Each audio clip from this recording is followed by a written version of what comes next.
Raí Monteiro, eu te briefei para esta live aí também, para você ler o material que foi hoje postado mais cedo no Arquibancada Tricolor, porque eu fiz uma matéria, para quem não viu, tá no site arquitricolor.com, porque ontem, né, eu fui chamado para uma conversa na Galápagos Capital, que é quem gere hoje o Fundo de Investimento em Direito Creditório do São Paulo, o FIDIC, e quem deve gerir aí o FIP de Cotia, vai gerir, caso seja aprovado pelo Conselho, o Fundo de Investimento em Participações de Cotia. Eles estão fazendo uma apresentação para vários jornalistas, também ali para conselheiros, e aí eu tive acesso aos detalhes da proposta e falei um pouco nessa matéria. Para dar uma resumida geral aqui, porque tem muita coisa na matéria que a gente colocou aí para vocês, mas o valor de investimento inicial cara, 250 milhões de reais, com metas que podem gerar um bônus aí de mais 100 milhões de reais, né? E aí destes, 200 vão para a Cotia e 50 milhões para as dívidas atuais do clube,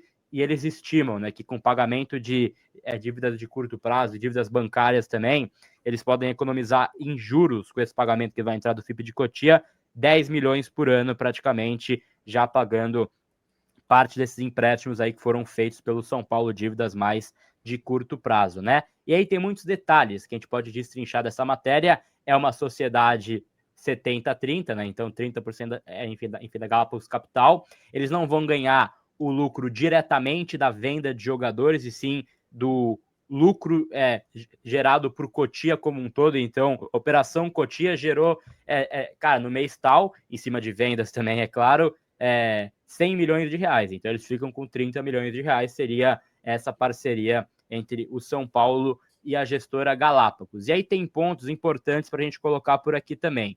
Esse FIP de Cotia, ele prevê investimento em infraestrutura do São Paulo, né? Então, melhorar ali a base mesmo, a estrutura física do clube, né, que tem aí então em Cotia. Eles querem catapultar a base do São Paulo para níveis maiores, mas eles prevêem campo adicional, renovação de campo, construção de um sintético mais atual e um ginásio coberto também a ser construído, e eles prevêem também a aquisição de novos jogadores para Cotia a partir da, enfim, do sub-15, né, que são os semi-prontos que eles chamam, né, já a partir de uma certa idade. Eles prevêem, então, essa aquisição, portanto, de novos jogadores. Eles têm até uma estimativa grande do número, né?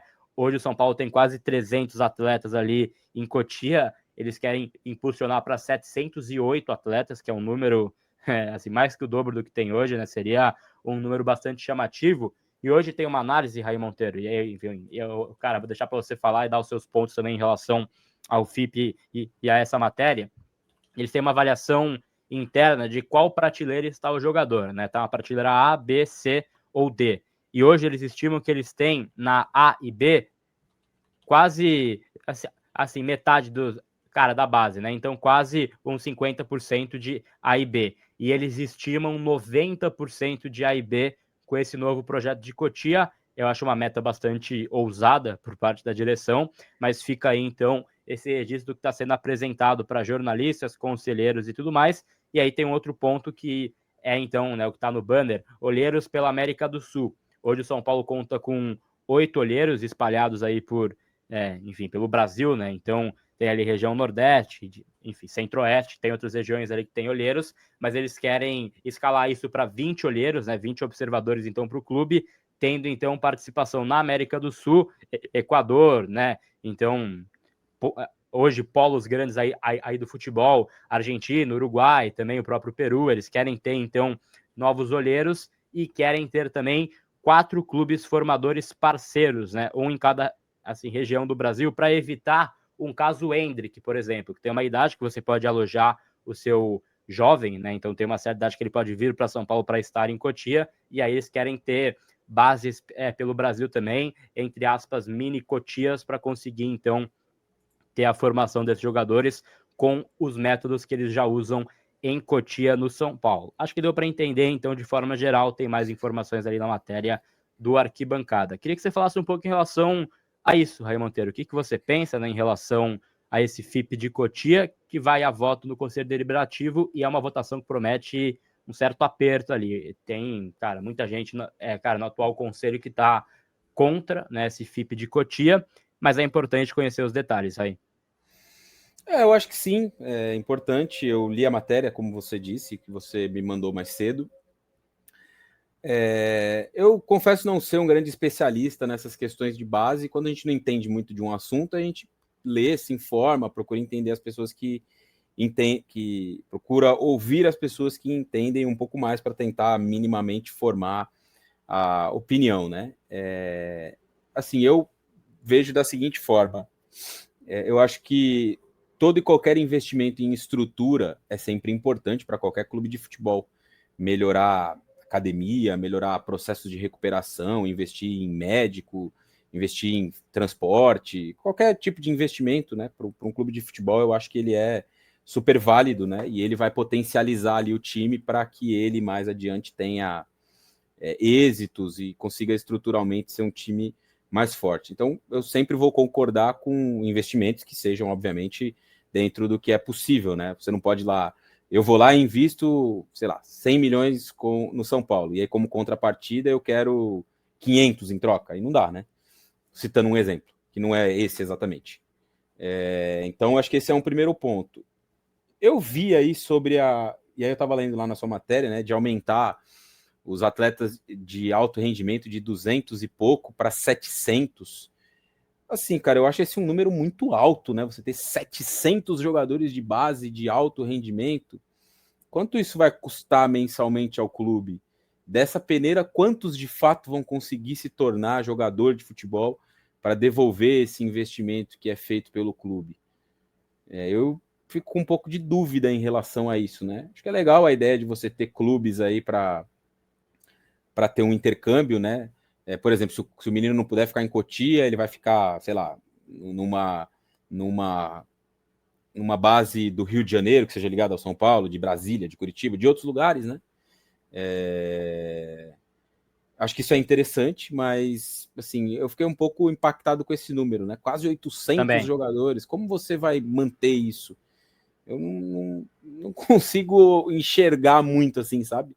Como isso pode ser mantido. Acho que toda e qualquer profissionalização, principalmente se tratando de trocar as pessoas que estão no clube, né? Que para mim são todas muito ruins. Eu concordo. Você tirar aí esse bando de conselheiro, tirar coisas do tipo e profissionalizar mesmo, né?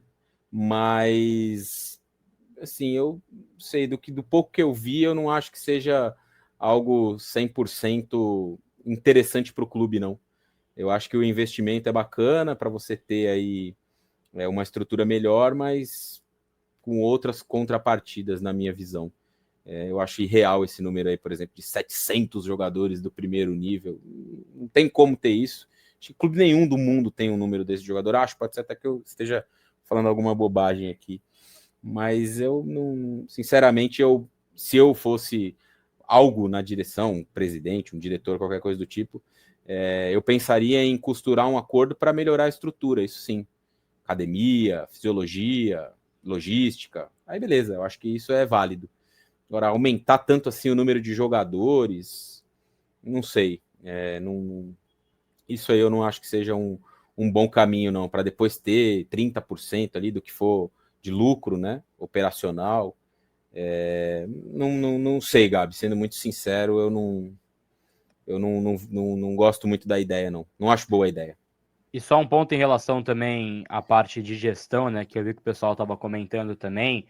Esse FIP terá um conselho gestor, que será liderado por um CEO, que vai ser indicado pela Galápagos Capital em conjunto ao São Paulo, né, vai ser acompanhado de auditores externos. E aí, esse CEO vai estar, então, né, em cima de um gestor financeiro, um diretor operacional, um diretor de vendas e um head de scouting. E aí a minha pergunta foi: mas e os conselheiros que hoje estão em Cotia? Eles vão continuar lá? E eles afirmam categoricamente que não haverá mais conselheiros nos cargos aí que envolvem a administração da base, entrando o FIP. Então, assim, eu fiz essa pergunta várias vezes cara, caso isso não seja também assim confirmado, não seja acertado de forma no alvo pelo clube, a gente vai cobrar, obviamente, porque foi a minha pergunta em cima disso. Para mim já é um ganho você tirar a questão do conselho, que a gente sabe muito bem que tem muita gente ruim, né? que não apenas em Cotia, né, mas eu acho que é um ponto, né, de assim, profissionalizar de fato a gestão, mas eu entendo que tem alguns parênteses, enfim, nessa história toda. Ontem até tirei minhas dúvidas, né, então assim, consegui sair com certas respostas, certas certezas de lá, mas é importante a gente analisar aqui. E aí, Raí, vem sempre, né? Sempre vem, é claro que vem. Vem aquela grande mensagem, né? Muito, mas muito bem elaborada, de um cara também muito bem elaborado, que é o, enfim, nosso amigo Paulo Bonomi, né? Houve mala branca ontem, na reunião da Galápagos. Paulo, assim, com todo respeito a você, cara, você vai ter que provar o que você está escrevendo. Simples assim, né? É uma insinuação assim, patética do ouvinte aqui do Arquibancada Tricolor, tanto é que eu não dei minha opinião, né? Eu só passei informação do que foi apresentado para imprensa e Conselho Deliberativo do São Paulo. Então a gente passa a informação do que vem sendo assim, apresentado, né, ao público, entre aspas, que são conselheiros de imprensa. Obviamente, para a imprensa, eles querem que isso passe adiante, né? Então não tem opinião minha contida nessa live. Você pode pegar ali, pode voltar desde o começo. Eu não dei nenhuma opinião em relação ao tema, Paulo. Eu acho triste, né, que você venha digitar algo nesse teor por aqui, mas enfim, a gente segue para informar apenas. Tá aí, então, esses detalhes para vocês, que tá tudo também no site arquitricolor.com para você ficar ligado, então, em tudo em relação ao tema. Mas tá aí, o FIP de Cotia já passou pelo administrativo, tem ainda a votação no deliberativo do São Paulo, tem data marcada ainda, está rolando aí muitas reuniões, né, rolando muitos papos aí em paralelo em relação ao fato, né, que é essa reunião, mas a gente vai também informando para vocês em relação a tudo, né, Raí? E acho que é importante, assim, você ver os fatos, ler, e aí você forma a sua opinião. Eu tenho meus pontos, Raí apresentou os dele também, e acho que não é nenhuma propaganda para o sim ou para o não, né? É só justamente, então, a gente apresentar os fatos, e aí qualquer um faz a sua análise, mas então 30% para Galápagos em cima dessa parceria, com essas contrapartidas, né, desse investimento aí para a base do São Paulo, compra de jogadores e tudo mais. É o que estima o fundo. Eles até falaram que é algo pensado desde 2023.